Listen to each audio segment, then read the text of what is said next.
우리가 지금 네 번에 걸쳐서 다섯 번째인가요? 마음을 강하고 새롭고 또 아름답게 하는 부분을 배우고 있습니다. 그러면서 늘 슬라이드 하나씩 보내드리고 있죠. 어떤 영양분을 여러분의 마음에 채워야 되는지, 또 무엇이 하나님과 함께하는 다윗의 마음이었는지, 또 어떤 마음이 건강하지 않은 마음인지. 그래서 슬라이드 보내드린 거 다시 한번 여러분이 늘 읽어보시면 좋을 것 같고요. 때로는 프린트해서 냉장고에 붙여놓고 매일 한 번씩 읽어보셔도 나쁘지 않을 것 같아요. 그래서 오늘 인간 인류 역사상 제일 놀라우신 분, 예수님의 마음 관리법을 한번 나누어 보려고 합니다. 예수님은 대체 어떻게 마음을 지키셨기에? 여러분 조심해야 될 게 있어요. 예수님이 인간의 모습으로 오셨다 그랬거든요. 인간의 모든 속성을 다 가지고 계셨어요. 로봇도 아니고 AI도 아니고 진짜 인간의 모습으로 오셔서 인간처럼 사셨고요. 또 모든 고난과 고통과 그 모든 걸 겪으시면서 그 모든 필링을 감정을 우리하고 똑같이 가져가신 분이세요. 우리 복음서를 보게 되면 예수님이 눈물을 흘리신 적, 또 화가 나신 적, 또 외로운 적, 또 두려움에 쌓인 적이 똑같이 있어요. 하지만 그분은 우리와 같이 행동하지 않으셨기에 우리에게 구주가 되시고 우리가 바라볼 수 있는 분이죠. 그래서 예수님은 대체 어떻게 자기의 마음을 관리했기에 강하고 아름답고 늘 새로웠는가? 한번 성경 속에서 정리해 보도록 하겠습니다. 여러분, 건강하지 않은 감정 관리에 대해서 우리가 공부를 했고요. 의존적인 정서, 대부분의, 물론 건강하지 않은 감정은 단지 의존적인 부분만 나오지는 않을 거예요. 하지만 mainly 우리 인간 사회에서 우리 인간들이 제일 많이 빠져드는 부분이 의존, 뭔가의 감정을 해소하기 위해서 건강하지 않은 곳에 우리를 의존하는 거죠. 그래서 의존적 정서 조절이라는 표현을 써서 타인에게 인정을 받으려고 하는 우리의 속성. 지금 제너레이션에는 뭐 소셜 미디어 그 부분을 통해서 알지만은 누군가가 내가 올리는 뭐 틱톡이든 아니면은 숏 유튜브든 어떤 그 부분에 누가 좋아요를 눌러주냐 안 눌러주냐가 우리 감정을 굉장히 컨트롤합니다. 또 누군가가 내가 입고 나간 옷을, 내가 한 머리 스타일을, 내가 하고 있는 말에 대해서 어떤 반응을 줬느냐. 저도 마찬가지예요. 설교했는데 반응이 좀 씁쓸해 보인다. 그러면 인스큐해져요. 그러니까 불안해져요. 또 누군가가 내가 설교하는 동안에 얼굴이 좀 찌그러진다 그러면 저 사람이 내가 뭔 말에 상처를 받았나? 반응을 할 수밖에 없어요. 그 우리 삶에는 의존적일 수밖에 없다는 거예요. 남들의 의견에. 하지만 그게 과도해지면은 사람들의 그 말과 사람들을 기쁘게 하기 위해서 우리 에너지를 다 쓰게 되는 거죠. 그래서 건강하지 않다는 거예요. 또 여기서 얘기하는 회피죠. 그래서 어떤 때는 그런 감정이 들어오는 게 싫으니까 도망가는 습성도 있고요. 또 중독 아니면은 그런 그 불안한 마음, 남들의 그 보는 눈에 대한 불안한 마음을 해소하기 위해서 담배, 술, 마약 뭐 여러 가지로 그 마음을 채운다는 거죠. 그래서 어떤 거에 의존해서 우리의 감정을 처리하느냐는 굉장히 중요합니다. 하지만 대부분의 사람들이 이 부분에 대해서 건강하지 않은 습성을 가지고 있어요. 그래서 여러분이 다시 한번 이 부분을 점검해보고 나는 어떠한 부분에 의존적인가? 제가 나눠드린 이 리스트뿐만 아니라 제가 좀 더 디테일한 리스트를 보내드리려고 해요. 예를 들어서 어떤 것이 자기 비난 성향이냐, 어떤 것이 과도한 그런 그 의존이냐 이런 부분들에 더 자세히 알려드릴 테니까요. 한번 확인해 보시고 건강하지 않은 모습에서 좀 더 건강한 모습으로 갈 수 있게끔 공부해 보시기를 권해 드립니다. 그렇다면 자 예수님은 어땠느냐? 예수님도 주위에 친구들이 있고 예수님은 더 많은 그 어디언스가 있었어요. 여러분 우리가 왜 무대 쓰는 걸 싫어하는지 아세요? 잘하고 사람들에게 늘 호응만 받으면 무대 쓰는 거 괜찮습니다. 하지만 무대에 섰는데 내가 한 말 한마디가 내가 한 그 표정 하나가 사람들에게 어떤 반응을 보일 것이냐. 제일 먼저는 창피한 마음이 많이 들겠죠. 제가 한국에 처음에 왔을 때 제일 막내 미셔너리로 왔어요. 근데 그 한국말은 제가 제일 잘했는데 영어는 제가 제일 못했어요. 15명 중에. 그래서 우리 탐 슈나이더라는 목사님이 영어로 설교를 하는데 그 통역하는 사람이 브렌트 인이라는 친구하고 또 다른 사람 두 사람을 통역관으로 세웠어요. 저보고 한국말을 잘하니까 와서 이들이 잘하나 못하나 앉아서 보래요. 근데 되게 못하더라고요. 왜냐면 한국말이 익숙하지가 않으니까 영어를 한국말로 바꾸는데 버벅거리는 거예요. 그래서 제가 이제 그럴 때 이렇게 하세요 그랬더니 그러면 네가 해라 그러더라고요. 그때부터 제 마음이 불안해지기 시작했어요. 사람들이 내가 통역하다 실수하면 내 영어가 뽀록 날 텐데 이 창피함을 내가 어떻게 견디나? 아니라고. 저는 못한다고요. 근데 그래도 네가 하래서 어쩔 수 없이 그걸 하게 됐어요. 근데 매번 통역하러 올라갈 때마다 매번 사람들 앞에 쓸 때마다 그 두려움이라는 게 사람들이 나를 어떻게 볼 거냐 두려움이 처음에 제일 큰 저의 적이었던 거죠. 그 다음에 이제 설교를 시키더라고요. 그때도 마찬가지였어요. 근데 그거를 이겨내지 않으면은 저는 좋은 목사도 좋은 설교를 한 사람도 될 수가 없었어요. 왜냐면 사람이 좋아하는 걸 하게 되면 코미디언이 돼버리고요.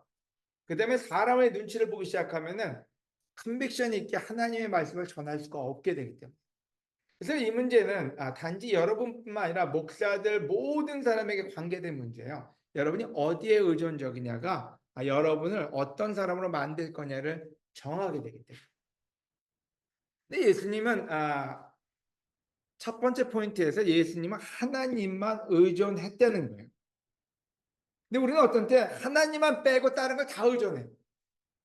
부모가 나를 어떻게 볼 것이냐?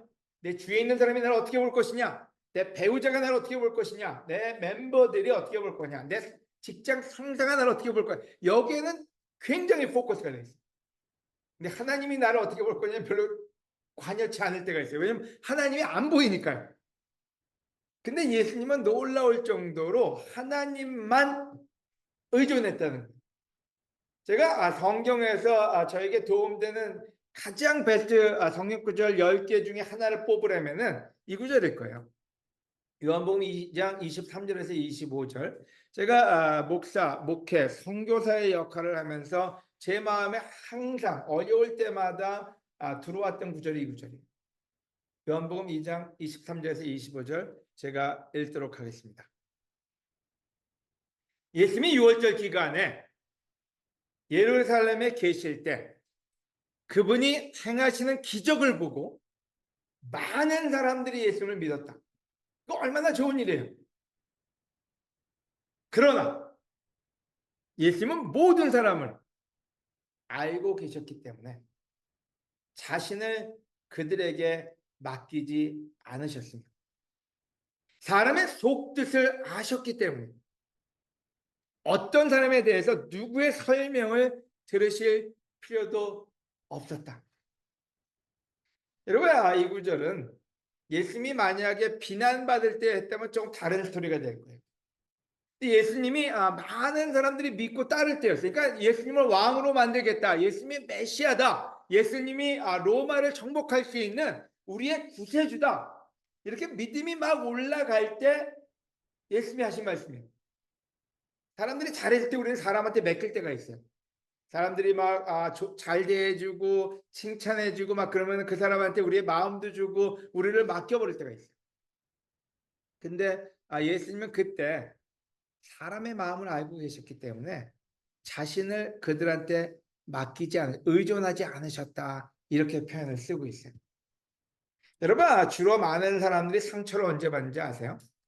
우리 믿는 도끼에 발등 찍힌다고 믿었는데 그 믿은 사람이 가서 딴짓할 때 우리는 상처를 많이 받아요. 근데 왜 믿었냐면은 잘해줄 때가 있었어요. 우리가 어릴 때도 그러잖아요. 막 사탕 주고 뭐 같이 놀아 먹다가 나중에 헤어질 때 되면 다 내놔. 입안에 있는 사탕까지 빼가는 그런 우리 어린 시절이 있잖아요. 근데 마찬가지로 예수님은 사람을 아셨어요. 사람은 믿을 만한 존재는 아니에요. 우리가 사랑해야 될 존재지 믿을 만한 존재가 아닌데 우리는 어떤 때 사람을 믿고 사람한테 의존하고 그들의 칭찬과 그들의 인정으로 살려고 할 때 우리 인생은 언젠가 굉장히 큰 곤욕스러운 일을 겪을 수밖에 없다는 거죠. 그렇기 때문에 어떤 때는 사람의 관계가 깨져요. 어쩌면 이 방 안에도 우리 온라인 그리스도 안에도 이와 같은 일을 경험하신 분들이 참 많아요. 그래서 예수님은 우리한테 들으라고 하신 말씀이고 우리한테 따라 살라고 하신 말씀이 뭔지 자신을 사람들한테 맡기지 말라고요. 사람들을 의지하지 말라고요. 사랑하지 의지하지 말라고요. 그러면 누구한테 의지하셨어요? 예수님은 오로지 하나님만을 의지하셨어요. 어제 이런 일 있어요. 어떤 사람에 대해서 누구의 설명도 그러니까 예수님이 우리는 어떤 때 사람들이 우리 인정해 주길 바라잖아요. 어떤 때 옆에 있는 사람이 나를 인정해 주지 않으면 화가 나고 인정받기 위해서 노력하고 우리가 어릴 때도 부모의 인정을 받으려고 어떤 때 선생의 인정을 받으려고 얼마나 애를 씁니까? 근데 결국에 그거는 헛된 일이 되어버리고 만다는 거죠. 그래서 예수님은 오로지 하나님의 인정을 받는 것 외에는 그렇게 가치를 두지 않으셨다는 거죠. 그래서 어쩌면 상처를 덜 받으셨는지도 몰라요. 어쩌면 그래서 원수를 사랑하기가 쉬웠는지도 몰라요. 하지만 우리는 하나님께 그 가치를 두지 않으면은 우리는 상처받는 인생이 될 수 있는 거죠. 여러분 성경은 얘기합니다. 시편 118장 8절에서 9절에 여호와를 신뢰하는 것이 사람을 의지하는 것보다 낫고 여호와를 신뢰하는 것이 권세 있는 자를 의지하는 것보다 낫다. 누군가 여러분을 칭찬한다고 해서 그게 나쁘다는 일은 아니에요. 하지만 거기에 여러분을 맡기지 마세요. 누군가 여러분을 criticize, 비판하고 여러분을 평가절하하고 그래도 여러분 너무 힘들어하지 마세요. 하나님이 여러분을 어떻게 보는지에 여러분의 마음과 생각을 둘 수만 있다면은 여러분의 감정을 컨트롤하는 거예요. 여러분이 우리가 요즘 많이 빠져드는 불안장애, 공황장애, 우울증에서 벗어날 수 있는 가장 베스트예요. 하나님은 나를 어떻게 보시나? 내가 하나님을 얼마만큼 의지하고 있느냐가 우리의 감정을 건강하게 만드는 넘버원, 베스트 그 이그젬플을 예수님이 보여주셨다는 생각이 들어요. 아멘. 두 번째는 여러분 예수님은 하나님만 계신 곳을 찾았어요. 이게 무슨 말일까요? 예수님은 하나님만 계신 곳. 하나님도 있고 딴 것도 있고 그런 데가 아니라 하나님만 계신 곳을 찾았다는 거예요. 우리가 잘 아는 마태복음 6장 6절 9절에 보면요. 그러나 너는 기도할 때 골방에 들어가 문을 닫고 보이지 않는 데 계시는 내 아버지께 기도하라. 그러면 은밀히 보시는 내 아버지께서 갚아 주실 것이다. 근데 재밌는 게 있어요. 뭘까요? 예수님이 골방에서 기도한 에그젬플이 안 나와요, 성경에. 여러분 예수님이 골방 들어갔다는 소리 들어본 적 있으세요? 예수님이 집에 가서 골방 들어가서 문 닫고 기도하셨다는 소리는 안 나와요. 다니엘은 나오는데 예수님한테는 안 나와요. 대체 예수님의 골방은 뭘까요? 요즘도 많은 종교인들은 이 구절 때문에 문을 닫고 토굴 같은 데 가서 기도하시는 분이 많이 있습니다. 그래서 불교에서 법당 지어놓고 어디서 기도하듯이 문 닫고 들어가서 내가 이 성경 말씀대로 골방 가서 기도해야지. 그리고 껌껌한 방에 가서 기도하고 또 기도원 같은 데 가면은 그런 방들이 있어요. 기도방이라 그래가지고요. 자, 그게 나쁘다 그 얘기는 아니에요. 자, 예수님이 얘기하는 골방은 뭘까요? 여러분 예수님이 얘기하는 골방은 하나님만 계신 곳을 얘기합니다. 여러분 여러분이 잘 아는 구절들 보면요. 누가복음 6장 12절에 그 무렵에 예수님은 기도하기 위해서 산으로 올라가 밤새 하나님께 기도하셨다. 자, 예수님이 산을 좋아하셨을까요? 내 생각엔 산을 좋아하신 건 아니에요. 그것도 밤에 그거 얼마나 무섭겠어요. 근데 왜 굳이 오밤중에 산에 올라가셨냐는 거예요. 여러분 오밤중에 산에 올라가면 뭐가 없어요? 사람이 없어요. 오밤중에 산에 올라가면 뭐가 없어요? 세상 사람들이 만들어 놓은 게 없어요. 오로지 하나님만을 생각할 수 있는 공간이고 시간이고 그러니까 하나님만 계신 곳을 찾아가는 거죠. 여러분 그 다음 구절 누가복음 5장 16절에 그러나 예수님은 종종 자주 외딴 곳에 가서 기도하셨다. 뭐 커피숍, 스타벅스다 이런 말이 아니라 종종 외딴 곳, 외딴 곳이라는 건 사람들이 드문드문 오지 않는 조용한 그런 곳에 가서 기도를 하셨다. 이거 무슨 얘기인지 그게 골방이에요. 사람도 없고 세상적인 것도 없고 오로지 하나님만 만날 수 있는, 교제할 수 있는 곳을 찾아다녔죠. 마태복음 14장, 마가복음 6장에 같이 나오는 구절인데요. 예수님은 무리를 보내시고 혼자 기도하러 산으로 올라가셨으며 저녁이 되어도 거기에 계셨다. 5천 명 먹이고 뭐 10,000명 먹이고 얼마나 지쳤겠어요. 그래서 예수님은 너무 지쳤지만 산이 너무 좋아서 산에 올라왔을 때 이 소리가 아닌 것 같아요. 저 같으면 산은커녕 빨리 가서 자고 싶을 것 같아요. 하지만 예수님이 원한 것은 간절하게 하나님하고 그냥 하나님하고만 시간을 보내는 게 본인한테 필요였고 원함이었죠. 그리고 저녁이 되어도 거기 계속 계셨다. 다른 구절은 새벽 아침 일찍 어두울 때 외딴 곳. 자, 그래서 제가 얘기하고 싶은 건 뭔지 성경에서 얘기하는 골방은 그냥 껌껌한 골방이 아니에요. 저는 솔직한 얘기로 껌껌한 골방에 저를 집어넣으면 저는 졸아요. 그러니까 그 공기도 안 통하는데 들어가 앉아가지고 기도하려고 무릎 꿇고 있으면 졸음이 와요. 그래서 예수님이 원하는 이 골방은 뭔가 절단된 세상과 많은 것들과 완전히 분리된 그곳에 가서 하나님을 만나려고 했다는 거죠. 여러분, 우리 마음을 깨끗이 하는 데 있어서는요, 우리가 우리 안에 들어오는 많은 소음을 제거하지 않으면 우리 마음은 깨끗해지지 않습니다. 우리가 때로는 하나님을 이 세상 속에서 찾으려고 할 때가 많아요. 그게 뭔지 내 욕심도 찾고 하나님도 찾고자 하는 마음이 우리로 하여금 번잡한 우리의 감정을 만들어낸다는 거죠. 예수님은 너무나 많이, 너무나 자주, 종종 이 시간을 가졌다는 얘기는 바로 그게 예수님이 이 땅에서 오염된 마음을 청소하는 가장 베스트 example, 좋은 본이 아니었나 하는 생각을 하게 됩니다. 여러분, 여러분도 아마 하고 계실 것 같아요. 하지만 더 많이 이런 시간을 가지시기를 권해드립니다. 달라요. 여러분이 그와 같은 시간을 가질 때 하나님의 목소리가 분명히 들어올 때 그거보다 더 기쁜 희열은 없을 거라는 생각이 들어요. 그래서 다시 한번 여러분에게 골방이라는 개념의 하나님과의 만남을 한번 추구해 보시기를 권해드립니다. 세 번째, 예수님은 항상 하늘을 보고 사셨다. 하늘만 보고 다니면 길에서 차 사고 날 수도 있어요.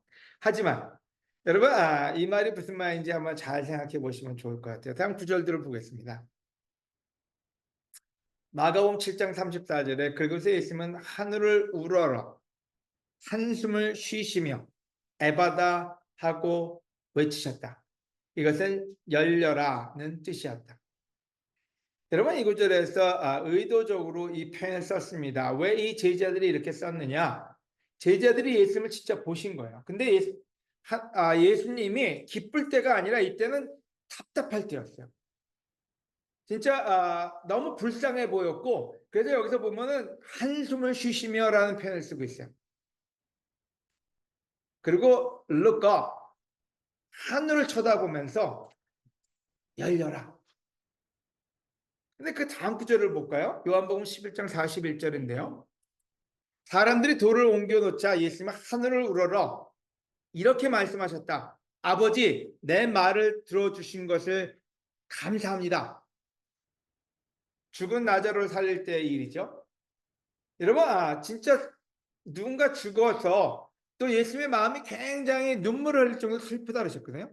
그때 자기를 보지도 않고 땅을 보지도 않고 사람들을 보지도 않았어요. 여기 보면 엎드려 하나님을 하늘을 봤다고. 그리고 그 기적을 이루신 거예요. 여러분, 그 다음 구절 볼까요? 요한복음 17장 1절이요. 예수님은 이 말씀을 하시고 하늘을 우러러 이렇게 기도하셨다. 아버지, 때가 왔습니다. 아들이 아버지께 영광을 돌릴 수 있도록 이 아들을 영광스럽게 하소서. 죽을 때가, 십자가에 매달릴 때가, 하나님 앞에 갈 때가 왔대요.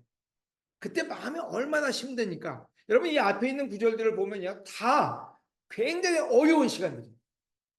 누군가가 말을 못하고, 누군가 보지 못하고, 누군가가 죽었고, 자기가 죽을 그 시간에 가장 어려운 시간. 여러분 가장 어려운 시간에 뭐 하세요? 우리는 어려움이 오면 땅을 봐요. 낙담한다 그러죠. 어려움이 오면 뭐예요? 자기 자신을 파요. 내가 왜 이렇게 못난 놈인가? 내 인생은 왜 이 모양 이 꼴인가? 근데 예수님은 가장 어려운 시간에 하늘을 우러러보셨다 했어요. 하나님이 계신 곳을 봤다는 얘기예요. 그리고 그 어려운 시간을 완전히 턴어라운드 시킵니다. 왜요? 하늘을 봤기 때문에요. 하나님을 봤기 때문에요. 마지막 구절에 이릅니다. 예수님은 빵 5개와 물고기 2마리를 받아 들고 하늘을 우러러 감사 기도를 들으신 다음에 떼어서 제자들에게 주시며 사람들 앞에 갖다 놓게 하셨다. 빌립에게 예수님은 얘기합니다. 5,000명 남자만 모인 그 그룹을 너희들이 먹여라. 그랬더니 그 마음 좋던 빌립도 시니컬, 굉장히 부정적인 사람이 됩니다. 어떻게 이 사람들을 다 먹이라고요? 우리가 가진 게 없는데요. 이게 몇 달치를 갖다가 쏟아부어도 못 먹이는 사람들입니다. 여러분 우리는 어떨 때 문제가 오면은 우리 성격이 나빠져요. 여러분 우리가 천사 같은 우리 부모님들도요. 문제가 오면은 천사가 악마로 변할 때가 있어요. 또 우리 모두가 다 똑같아요. 다 좋은 사람들인데 뭔가 갈급하거나 힘들어지면 성격이 변해요. 욱하는 성격도 나오고 거기서 조급한 마음도 나와요. 근데 예수님은 그 어려운 시간이 올 때마다 뭘 하셨냐면요. 빌립처럼 시니컬해지지 않고 하늘을 우러러 하나님을 봤다 그랬어요. 여러분 우리에게는 능력이 없지만 하나님에게는 능력이 있다. 그걸 알려주시는 예수님의 삶의 이그젬플이라는 생각이 들어요. 여러분 우리 가정, 우리 사회는 우리를 frustrate, 우리를 굉장히 힘들게 만듭니다. 근데 그 힘듦이 왔을 때 여러분이 땅을 보느냐, 여러분을 보느냐, 여러분 친구들을 보느냐, 아니면 하늘을 보느냐는 여러분의 마음과 감정을 컨트롤합니다. 여러분의 습관이 되셔야 돼요. 하나님을 보는 습관이에요. 하늘을 우러러 보는 습관이에요.